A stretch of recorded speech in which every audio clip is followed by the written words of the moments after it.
guys? Welcome to Music Blueprint. My name is Gina Fontanella, one of the co-founders of Music Blueprint, and today we're going to talk about something super interesting because for the first time ever, vinyls pass CDs, which is a very crazy thought to me, that vinyls have come back around. And I knew they were coming. You know, nobody uses CDs anymore. Even cars now don't even have CD players. Everything is going streaming, which is a plus and minus for musicians because you really can make so much money off of selling CDs on the road and getting 0.006 to 0.008 cents per stream. It's just, you have to get like millions of streams for it to really count, or, you know, half a thousand every month or something. And it's super difficult. But with vinyls, what's interesting about vinyls is that, one, you can sell them at a higher cost. But also what's interesting about them is they were a thing in the past, all the way up to, gosh, when did the first CD come out? I think it was in the late 80s, maybe 90s, something like that.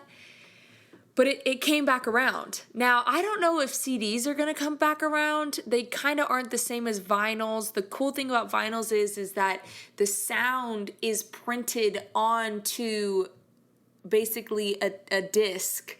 And I know that's kind of how CDs work, but it's just not the same. There's something different about, you know, putting the needle down and then all of a sudden all this sound comes out just from a needle and grooves in a piece of plastic. Something about that is super, super cool. And CDs don't do that. Although, you know, who knows? They might come back around. But my thought is if the Walkman hasn't come back around or cassettes haven't come back around, I don't know if CDs are, but maybe they'll be a collector's item down the road. But this whole switch in vinyls and CDs leads me to talk about merch. And one, I think it would be very smart to add vinyls to your merch collection or what you sell for merch. I know that I have vinyls and they did okay for me, but I did vinyls in a different way. I worked hand in hand with this company that in Brooklyn, where you would go to their studio and you would sing a song and it would print directly onto the vinyl, but it was just a single song. But the problem with that is that you were, however many you wanted to make, you were basically buying them from them, and you're buying them at like $14 a vinyl. And so then you would have to upsell it, right? So, but the difficult thing about that is if you have some left over, then you're losing money, right? Because you bought them from somebody, but which is the same in any scenario, but it was just a single song. I think it would be much smarter if you did a full vinyl and you had a full album or EP on it. I think that's more marketable than just a single song thing, because who's going to pay $20 to $25 for just one song to be on vinyl? I just don't think that that's an ideal scenario. It got to the point where if anybody ever tipped me $20, I was like, here, take a vinyl. I mean, I was just like trying to get rid of them and then try to have a justified reason why I was getting rid of them. Anyways, but I think it would be really smart, especially if that's your niche or vibe of your fans. My fans are very pop, you know, and young, so they're not super into vinyl. So I've had to do more the t-shirt route and caps and beanies and stuff like that. And people seem to be a lot more into that than they are into vinyls. I do get typically the older or middle-aged crowd that's into vinyls that, you know, they have a record player or whatever. But for me, it didn't really work out that way, that my audience wasn't really swinging that way. But if that is your audience, I think it would be very smart to take vinyls on tour. The only thing about them is you have to be very delicate with them. They can't be in the hot sun. They can't, because they'll start to warp, but that's just a side note. Another thing to bring on tour, and I know I just kind of dissed CDs, but definitely bring CDs. I haven't had CDs in a while. I keep saying CDs and all I'm thinking about is Snoop Dogg. Like, CDs or tapes. CDs nuts. Anyways, I'm in a room by myself laughing about a D's nuts joke. Okay, anyways. But I haven't had CDs in a while, and literally I just went out on the road about a month ago, and every single person asked me, hey, do you have a CD? And I was like, no, I actually don't sell CDs anymore because literally nobody buys them because most people just do streaming. And they're like, oh man, I wish you had some. But I did have t-shirts, and they're like, oh, okay, well, I'll totally buy a t-shirt instead. So it worked out, and I actually got them to spend more because they bought a t-shirt rather than buying a CD that was $5. Although most of the time people just want to give $20, and if the CD is only $5, they'll still give you the 20. So, but there is an art to selling things. With music, it's a little simpler because you can do jokes and you can say emotional tidbits, and you can say, you know, this album really reflected on the tragic things that I had to get over from my parents being divorced and me learning how to love someone else in the way that is healthy and never having the best example of that, or whatever. And you can dive into that, and people will connect with that. And you can say that throughout your set.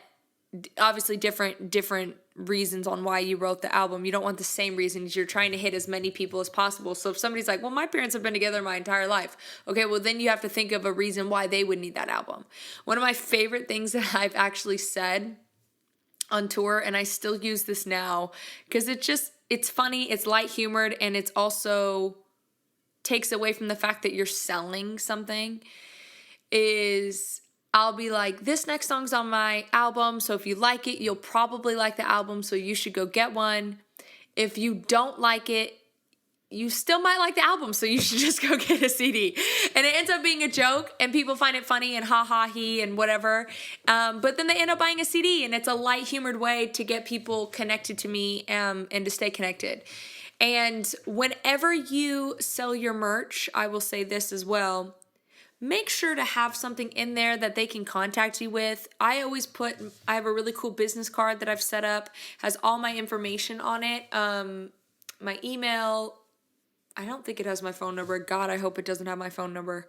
But it has all my social media and everything on it. So if somebody's trying to connect with you, boom, they have a way to connect with you, and it's not confusing.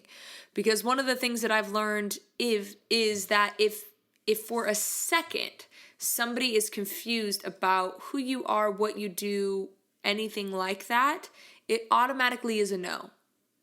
And once it's a no, you might as well not even try to turn it over to a yes, because it's like a 99 to 1 chance that that's going to happen. It's very difficult to turn a no to a yes after somebody's decided that. So you really want to make sure that you're setting up people to see clearly who you are, why they're coming to your page. Don't make it confusing, because again, how many times have you gone to somebody's page and you're like, is this person an artist or a musician, or is this person selling CDs, or are they selling, I don't know, incense? I mean, don't make it confusing for them. Make it very clear, because I've literally just skipped out on people's pages because I'm like, I thought this was a workout channel. Why is this person singing? And I'm so confused by it. I'm like, no, I'm unsubscribe. I'm not doing it. So make sure everything's clear.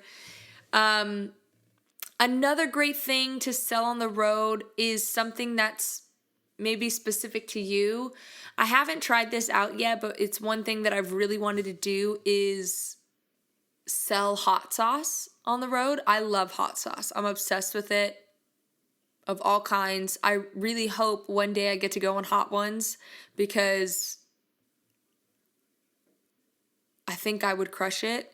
And I think my mental stamina for hot things, even though I know they're hot. I know they're hot. But I'm trying to like boss it out like Gary Vee on Hot Ones. But anyways, I love hot sauce, and it would be so cool if I like made my own hot sauce and then sold it on the road. I think that would be super sick.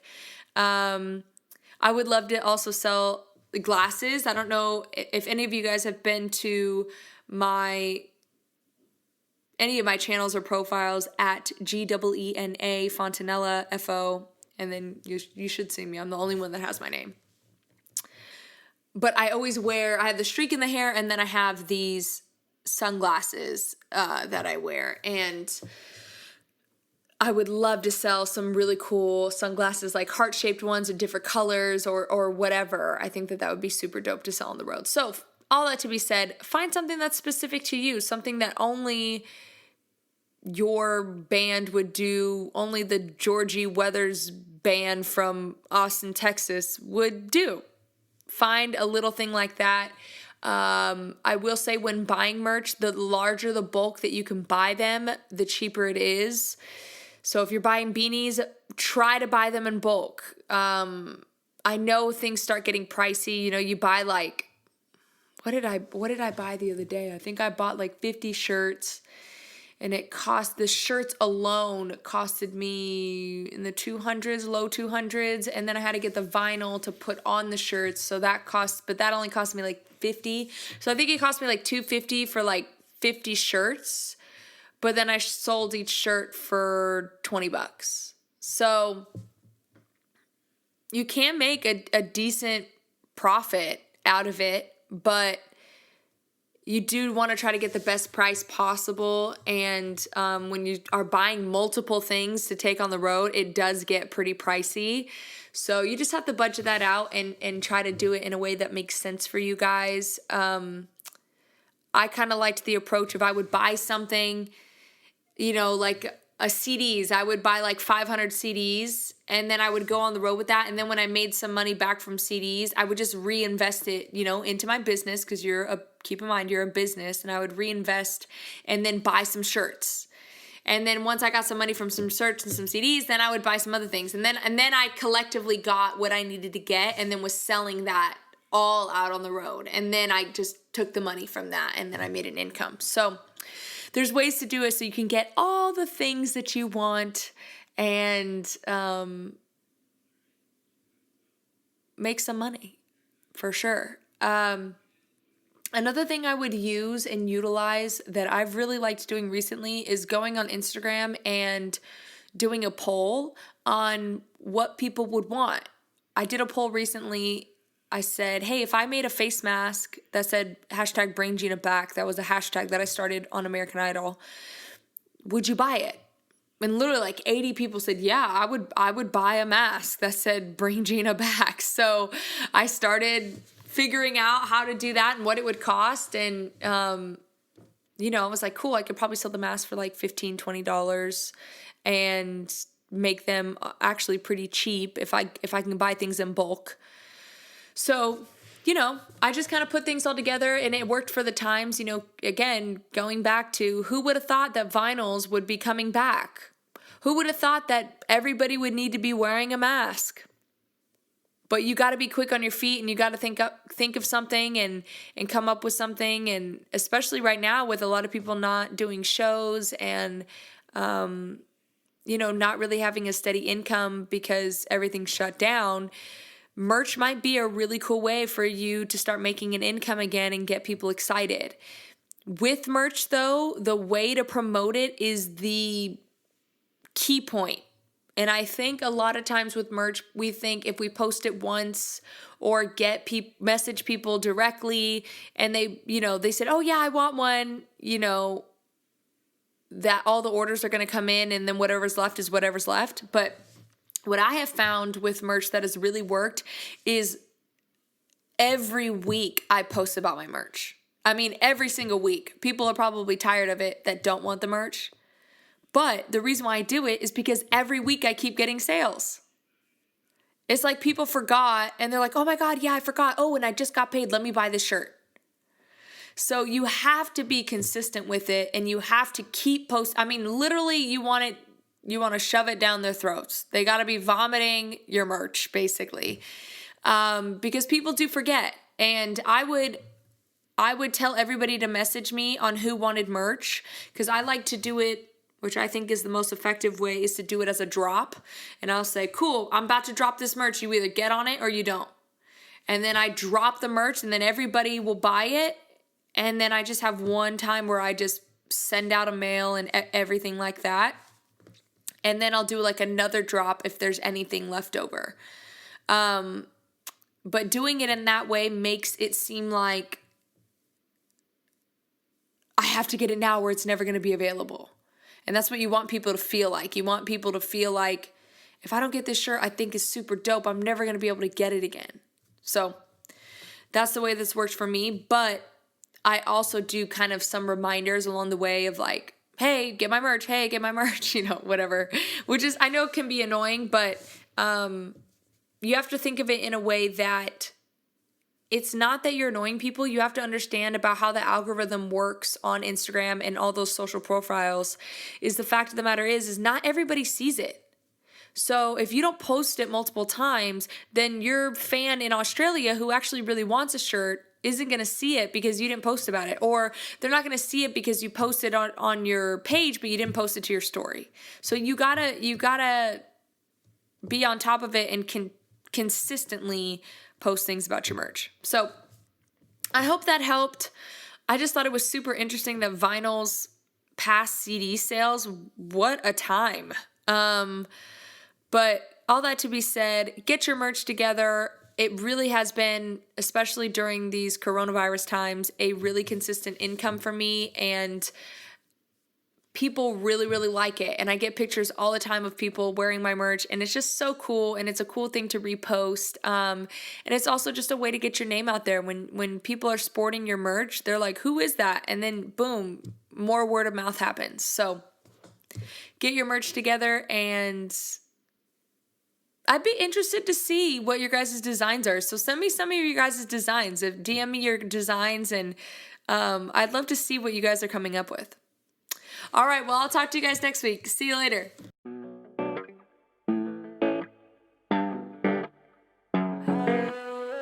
You got me tripped up in my